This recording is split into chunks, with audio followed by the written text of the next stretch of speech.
Huwag kang susuko. Napakalungkot ng gabi, nakakatakot, nakakanerbiyos, nakakagalit, nakakawala ng pag-asa.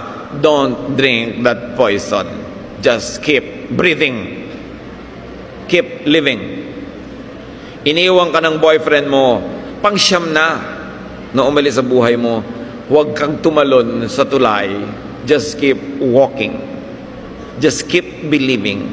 3 beses ka na bubagsak sa board. Just keep taking. Keep rowing. Huwag kang susuko. Mahal mo sa buhay, nagkakamali, just keep forgiving. At kung ikaw naman patuloy na kinakapos, just keep striving para maabot mo ang luwalhati ng Diyos. Basta huwag bibigay, walang ayawan, walang iwanan, walang magpapakamatay. Kahit anong lungkot, kahit anong dilim, darating ang umaga. Alam nyo, nung naglakad ang Panginoon, sabi sa Bible, it was the 4th watch of the night.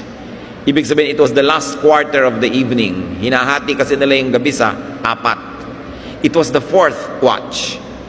It was the darkest time. Kasi kasabihan, it is always darkest just before dawn.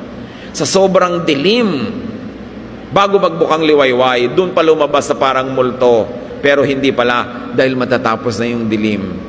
Kaya kayo man, anumang kadiliman, anumang pagkasawa sa paggawa ng mabuti, anumang gusto nating pagsuko, don't give up. Never say give up. Because the Spirit of God is powerful, and above all, Jesus sees you. Jesus knows. So keep working, keep doing what you must. Stay afloat, row, swim, stay alive. Habang binubuhay ka pa ng Diyos, may maganda pa siyang plano sa iyo.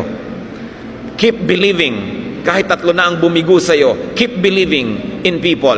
Dahil baka yung ika-4, yun na. O maka-ika-7 pa, o ika-9 pa. Just keep believing. Hoping, loving. Keep trying to live the way life must be lived. Because every day of life is a gift from God. We must never even think of ending it. We must even think of ending beautiful relationships. Dahil lang nadadala tayo. Hindi mo alam, yung palang pagbabago, ayan na, just around the corner. Mahal tayo ng Diyos, ano man ating kalagayan.